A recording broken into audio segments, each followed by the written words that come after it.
Welcome to the Finance Marketing Podcast, a show that empowers finance professionals to market their businesses in ways that feel good and actually achieve results. I'm your host, Hillary. I've been working with folks in financial services to develop marketing strategies that work and create results-oriented marketing content since 2020. And I've learned a lot about what works in finance marketing, what doesn't work, and where financial services pros get stuck. Join us each Friday as we explore real, effective ways to market your finance business and connect with folks who truly embody your ideal clients. Today, I'm sitting down with Emily Rassam, a certified financial planner, accredited investment fiduciary analyst, national Social Security advisor, chartered retirement plan specialist, and certified digital asset advisor. Emily was recently named one of Investopedia's top 100 financial advisors in the country, and you can catch her on LinkedIn sharing quick and easily digestible financial tips. Now, Emily was such a wonderful person to have a conversation with. As a self-described heart-centered financial planner, Emily is the embodiment of what it means to prioritize the human side of finance. Emily shares what it's been like to build a personal brand while working as part of a larger firm for which she recently made partners, and how her ability to show up as her authentic self in all of her marketing efforts has deeply resonated with her audience. Emily also goes into detail in this conversation about the incredible benefits of providing pro bono financial planning, especially as a younger advisor, through workshops she presented at community events and organizations, or even with individuals in the community, which is a way to not only get your name out there and possibly do some client acquisition, but also to develop skills and experience that you can then rely on with your paying clients. Like I said, Emily was such a delight to have a conversation with and has so many nuggets to share about building her personal brand. So without further ado, let's dive in. All right. Well, thank you so much for joining me, Emily. How are you today? I'm good, Hillary. Thanks for having me. Yeah, I am so excited to dive into your story. I would love to start if you would just tell our listeners a little bit about who you are and your firm and what it is you all do. Yeah, absolutely. So I am what I advertise myself to be as a heart-centered financial planner, which means that I really leaned into not just the technical aspects of financial planning, how much you should save and how to invest and tax strategies and estate planning. All of those are kind of table stakes now. It's really leaning into why do we spend and save the way that we do?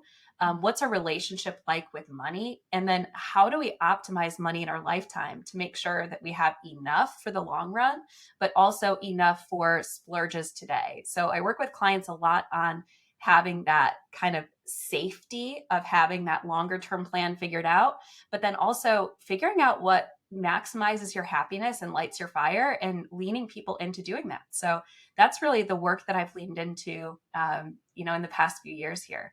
Oh, that's great. Yeah, I know that when I was first looking at your LinkedIn profile and looking through your posts and things like that, I really connected with a lot of the things that you said. And you talk about a lot of things that other financial planners don't talk about on LinkedIn. Like you talk about being a mom and you talk about, all these emotional aspects of your professional life and things like that. And so I just really appreciated that about you. Um, One question I have for you, did you always know that you wanted to be a financial planner, or how did you fall into this? Yeah, I got really lucky that I started in this industry right away. I was sitting in a finance class my sophomore year of college, and we had a financial calculator sitting in front of us, and they had us type in a time value of money calculation. So it was one of those, if you saved $2,000 a year for the next 40 years, how much money are you going to have? Mm. And I was just blown away. Compounding of money, I fell in love at first sight. That, calculation made me feel like, man, I need to start making money so I can invest my own money, but also I need to help people figure this out too. Mm. So I did love that. And so I got an internship in the retirement plan side of our business and the 401k side of our business. Then I got an internship in the insurance side of our business all before I graduated college. And then my first job out of college was assisting a couple of financial advisors. So I really started at 21 in this industry. And, my career path has kind of gone through different parts of this industry, but I'm really happy with where I've landed and working with the direct retail consumer and working with clients every day on their financial plan. That's great. I do have to say, I was just poking on your website before we hopped on this call, and I saw that you were recently made partner. So, congratulations. Yeah, thank you. So, tell me a little bit more about kind of the different areas that you've worked in, and then we'll jump into the marketing side. Yeah, absolutely. So it took me a while to gain what I felt I had the right knowledge and experience to actually work with a family on their direct finances. Mm, So I got the CFP designation and some other designations early on in my career, but I was really working with participants of 401k plans. So really, the first decade of my career, I helped anybody from a 21-year-old employee, new hire, getting enrolled into the plan and understanding what their 401k was all about, up to, towards the end, I was working a lot more with executives that had equity compensation and more complex benefit structures. And I really learned a lot, just because if you sit in front of 2,000 people a year, you're going to get hit with every type of question. So mm, I kind of loved the variety of that, where I'd have somebody coming in and asking about Dave Ramsey budgeting techniques. And then the next question would somebody be coming in and asking about Social Security. And mm, so as I received those questions, I learned a lot through what I studied and read and researched and learned, and just by helping different people. And then eventually, I wanted to work more just on comprehensive financial plans. So rather than just answering a few questions in each area for a lot of different people, I wanted to work with just a certain number of families and really work with them end to end on everything in their life with a dollar sign next to it, and feel like I can provide a lot of impact and value to a certain number of households. okay. So shifting gears into marketing a little bit now, what Okay. I'd love to ask you, because a lot of people that I've had on so far are the business owners and that they're wearing all the hats, right? And you are part of a larger firm. And so I think you can offer a lot of insight here into how you build a personal brand and attract your own clients and bring in clients for the firm and things like that when you are representing the firm. So I would love to hear you talk about what that's been like, understanding how the firm markets itself and how you market yourself play into that.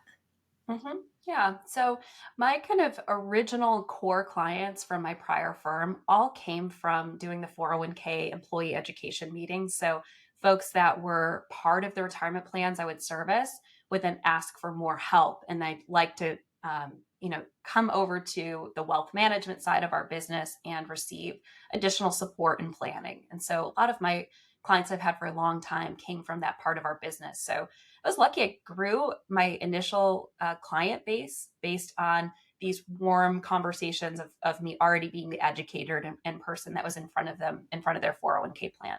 Mm, But once I came over to Archer, we're not associated with or attached to any big retirement plan systems. And so, we really work more directly with the consumer. And so it's really been the first time the last couple of years that I've really been building my personal brand. I had relationships already kind of um, connecting me with the right people previously. So that's kind of been a newer journey for me. And so there's two ways that clients tend to find me. One is I am now listed on NAPFA's website and Wealth Tender and some of the other types of search sites, as well as I've had some traffic from receiving the Investopedia Top 100 award. mm, Several of my new clients were searching for, top advisors in my state or top advisors near me, and find me that way. But I think that really the magic of everything the last couple of years has been LinkedIn. mm, So, as you mentioned before, I post a lot on LinkedIn, both about financial planning content. So, some of the technical tips and things that I think that everybody should maybe know or be implementing, some of the rules, but also life and the emotions and kind of the messiness of money and communication with our partners about mm, money, and how we interact with it and how that causes us to reach our goals or avoid our goals, or make good decisions or bad decisions along the way. And so I put myself out there because I feel that, this is still a personal business. And, you know, a lot of advisors have the same technology and the same investments available.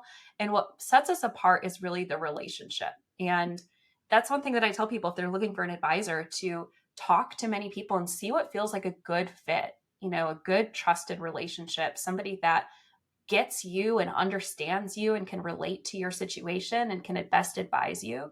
And so I feel that LinkedIn has been a place where I just go out there and am myself, and people who relate to me and like the way that I talk about money or talk about relationships, then end up wanting to potentially work with me. Mm. And so they might have found me originally from searching through a CFP credential site or one of the other places. But the proof point is, am I somebody that they feel they can approach, relate to, talk to? And does my, biases and feelings about money and investing and financial planning align with theirs? Okay. So have you seen people that they might see your name on a directory somewhere and then maybe they go searching for you somewhere else and they see that you're active on LinkedIn and that kind of clinches it for them? I think so, yeah. So that's one thing we always like to know when people come to find us, how they found us. And so, Mm. we certainly get a certain number of new clients every year that are referral relationships. So those typically our clients will forward an email we've written or a post we've written. So there's some social proof point in that. But then people who find us through other means, typically they want to kind of search and Google us a little bit more too, to kind of find out more about us. So I feel that LinkedIn, almost like all roads lead to LinkedIn before Mhm. they come over to us. And anybody who finds us even through a NAPFA or CFP website typically has commented on some of the LinkedIn content that they've seen with Oh, us. wow. Well, I'd love to go back to, so you mentioned you're a top 100 advisor from Investopedia. Walk me through, how does somebody become a top 100 advisor on Investopedia? What does that kind of journey look like? What do you have to do to get one of those coveted spots? Yeah, absolutely. So I'm grateful for my great advisor network I've built up over the years. So I shamelessly reached out to all of my advisor friends and said, "Hey, can you nominate me?" and sent them the Mm. nomination form. So I'm not afraid to self promote. I think I do really good work, and I have great relationships with my clients, and I also give back to the community. So I spend a lot of time. That's part of the application process for Investopedia, is giving back to the public through LinkedIn posts, for example, so educational content that's available to the public. Also giving back to local communities. So I do different presentations for women in my community, other moms. I give presentations to my triathlon group, to my Mm. infertility support group. I had done presentations in local women's shelters, so some domestic violence shelters, and people who, for whatever reason, also need some additional support. So I love financial planning, and I love to give back to different communities. So that's a piece of it, is your involvement in the pro bono work that you do, but Mm. also your kind of your authority online. So they typically want to take a look at what you're offering through LinkedIn and blog posts. So anybody who is looking for potentially more exposure on one of those lists, if it's the Forbes Best in State or Investopedia Top 100, give back, show how you're giving back, give back to the advisor community, give back to the Mm. public, your time, talent, and treasure. And, ultimately doing all of those things will help kind of give you some of that exposure needed to get on those lists. Mm. I really want to highlight just kind of what you said about going and speaking at these different communities and organization and groups, because I haven't actually heard anyone talk about that before. Mhm. And what a great way to not only give back, but to practice your speaking and your presentation giving and really hone in what it is that you want to talk about in 30, 60, 90 minutes, whatever it might be. Can you talk a little bit more about what that's been like with these various groups that you've spoken with and kind of connected with? Yeah, absolutely. So, I've always enjoyed giving back, and I feel that this is an area that's very easy to help people. And I feel that people are hungry for financial education, and there's Mhm. just so much bad information and noise and biases, and these articles about all the things you're doing wrong, and then you've got these strong opinions by people like Dave Ramsey, and it's kind of like the weight loss community too, right? So you hear like butter is bad and butter is good, and don't eat carbs and eat all carbs. And, we have that going on in the financial industry as well. And so one thing that I like to do is just be a resource to people that I'm already naturally connected to. And so when I was part of an infertility support group, and I still am, I felt that, one of the big hurdles that people run into if they're going through those types of treatments is there's a big financial burden. And the other thing is it's really hard to talk to our peers about money.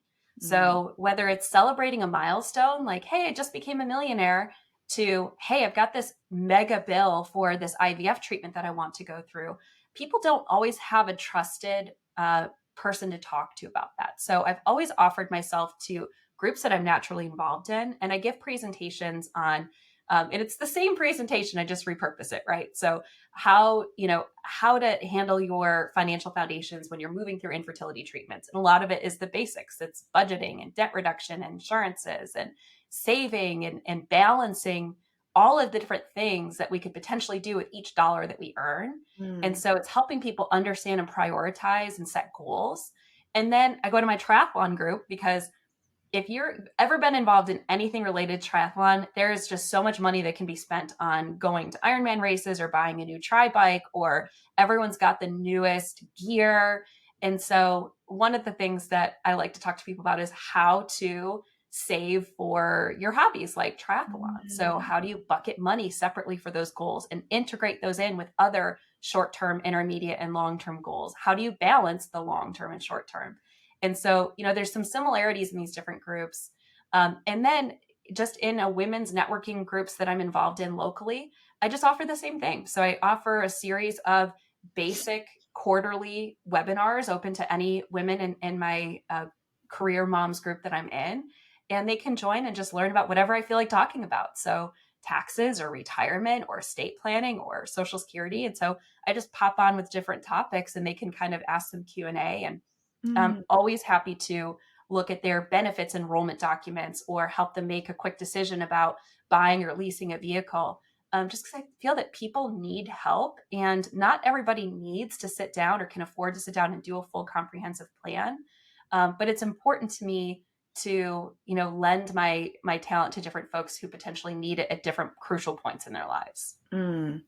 I'm so glad that you brought this up. I think this is going to be so helpful for especially new advisors and coaches to hear about, as well as just to be giving of your time. And not only is that a great thing to do, but there are lots of benefits to it. Yeah, it's great practice too. I mean, one of the things that's dear to me and to my heart is also helping people who have recently lost their partner.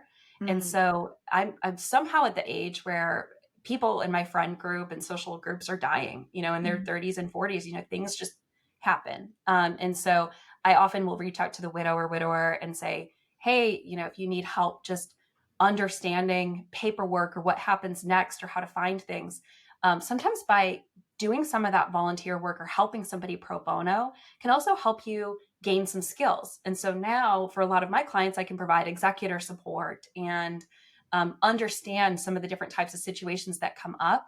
This is an experience business. And so I had a lot of repetition by sitting down with 401k participants, thousands of them per year, and answering questions and hearing really cool, interesting stories and thought processes about money and their background, all of those things. And so if you are a newer advisor, and especially if you're a newer advisor and you kind of launched a solo practice and maybe don't have a team or a client base already that you're stepping into, sometimes just getting out there in the community and providing some pro bono work can get those reps in and give you a lot of experience while also feeling really good about honing your craft.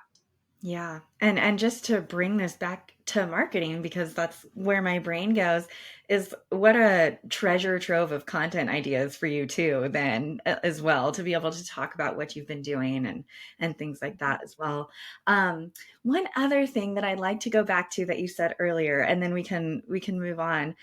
You said you don't have a problem with self-promotion, which I think is just so wonderful to hear, especially from a woman. I don't know if you know this, but you're actually the first woman financial planner or financial professional that I have interviewed.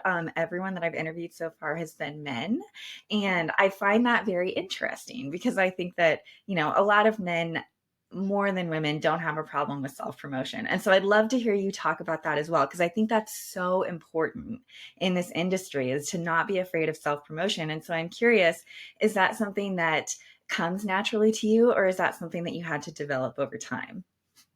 Yeah, a little bit of both. I think that just being somebody who at 21, 22 years old, I'm walking into a retirement plan and giving group presentations and one-on-one presentations, I knew I really had to almost and I'm, looked young. I looked like a baby when I walked in there.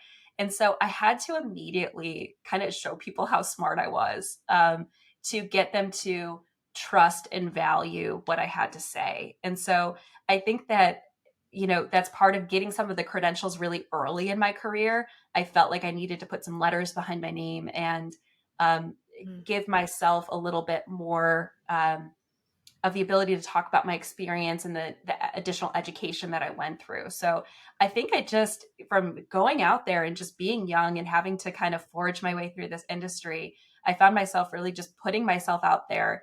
And then I also found that, I worked in some different organizations that were a little bit larger. And sometimes you just have to make a little bit of positive noise. So, explaining your accomplishments, explaining what you're doing differently, and some of that is just also giving back to your peers. And so in my last company, I worked for a much larger organization, and so some of it was just sharing some of the successes, sharing some of what I was doing to help overall the advisors around me become better.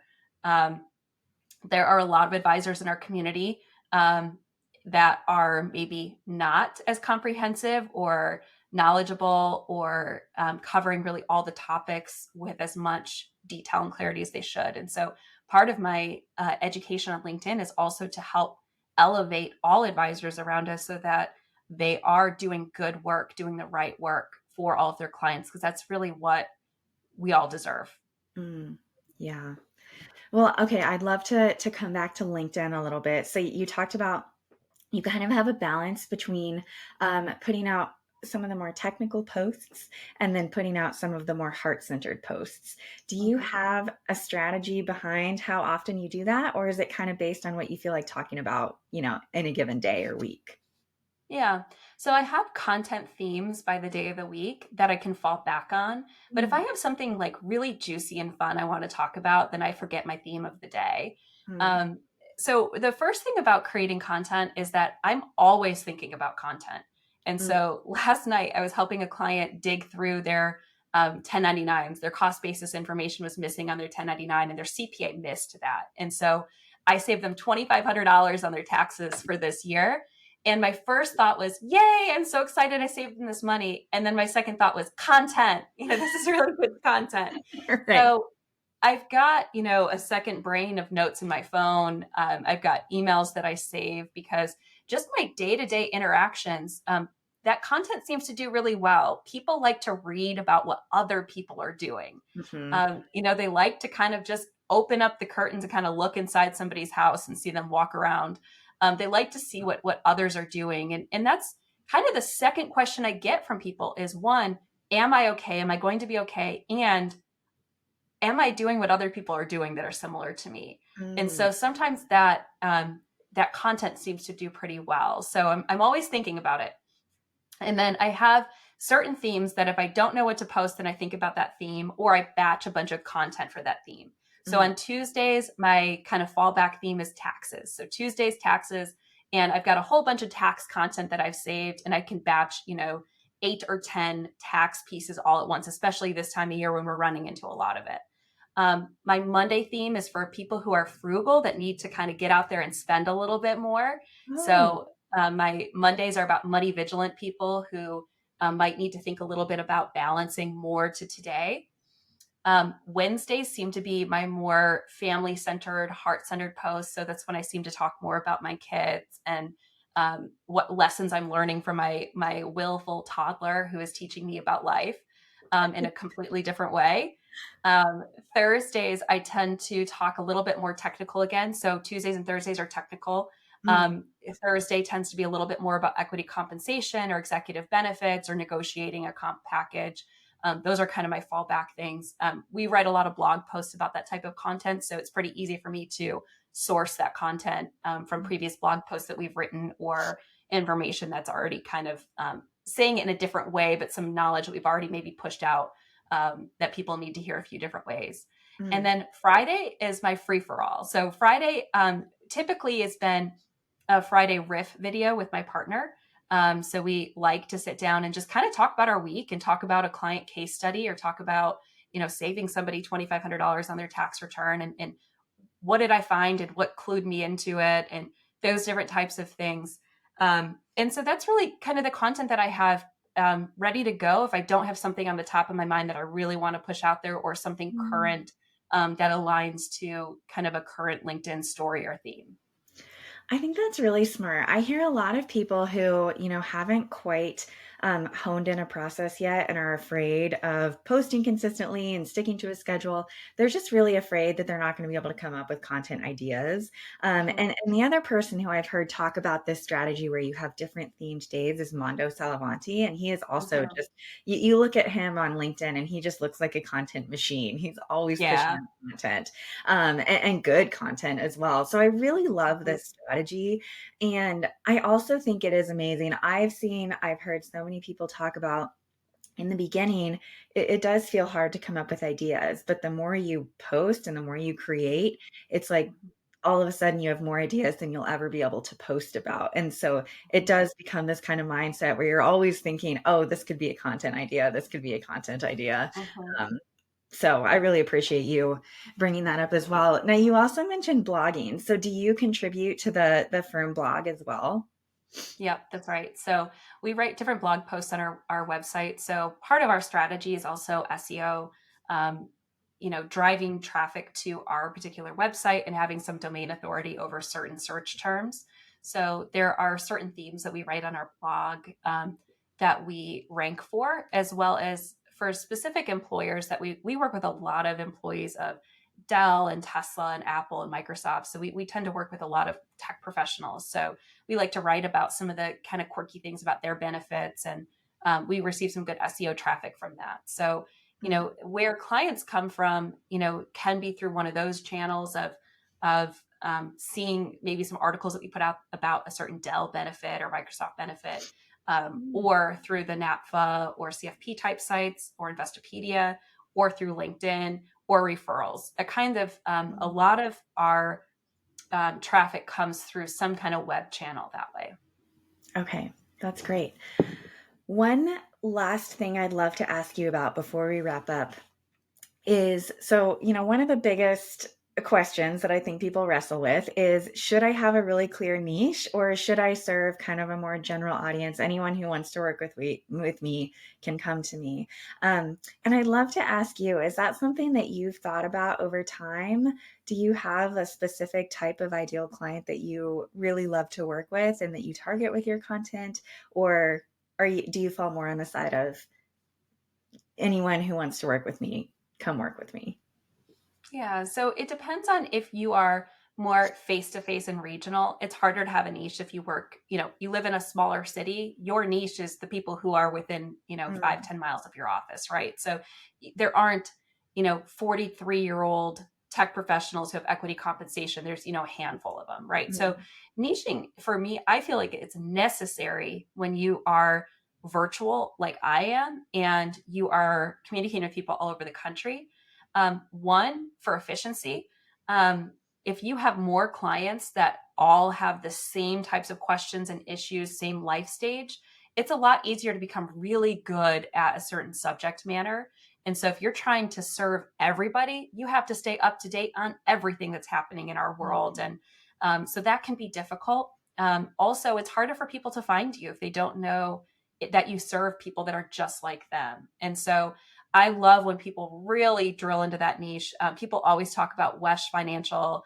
Marlon Wesh, he caters to travel nurses mm. specifically and just knows everything about the complexity of being a travel nurse. And so people have a niche like that. Now, if I run into one, even though I can easily serve them, I'm like, man, there's one guy who like really, really knows this stuff, and that's all he serves. And so, even other advisors will refer to you if you serve a particular niche. So, I think it's important, but I also think that creating a niche, you also don't want to alienate people who might be really good potential clients. And so the niche that we've come up with is we looked at the commonalities of all of our favorite clients. So who do we love to serve? Who do we serve well?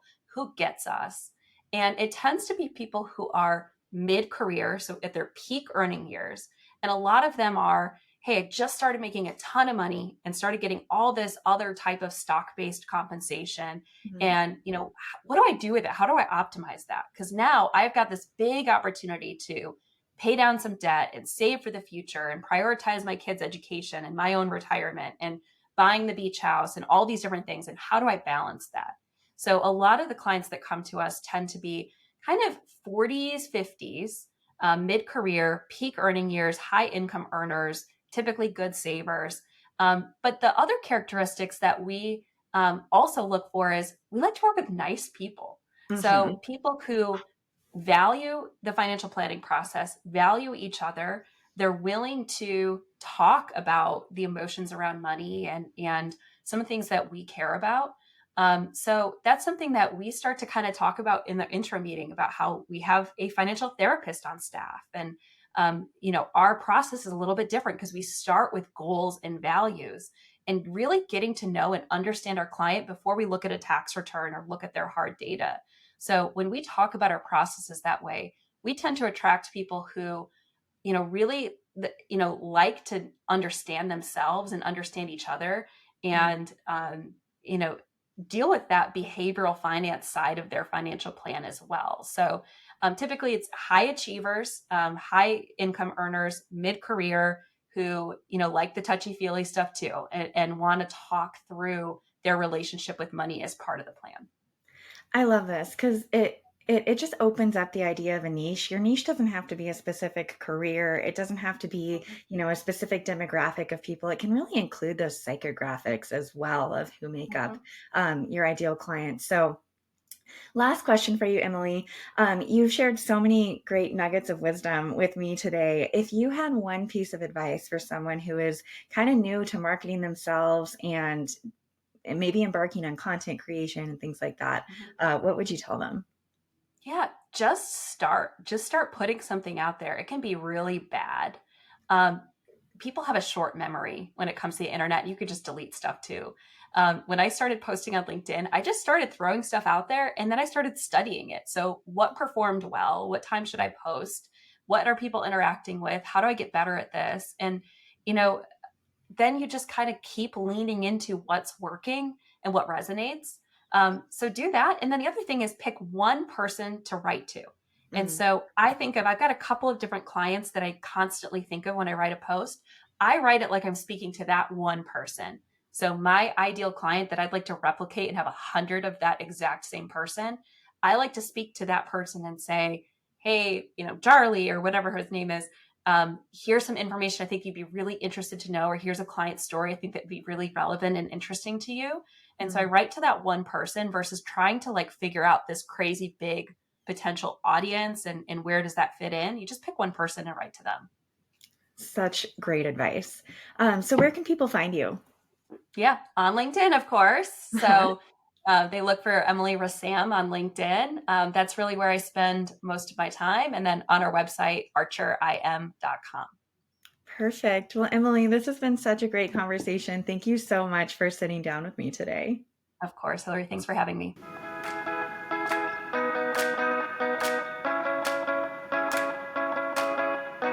Thank you so much for joining us on this episode of the Finance Marketing Podcast. If you're eager to market your business in a way that feels good and actually gets results, sign up for the Finance Marketing Podcast newsletter in the show notes so you never miss another episode. If you liked what you heard today, please be sure to subscribe to the show on your favorite listening app and leave a review on Apple Podcasts. We'll see you back here next Friday.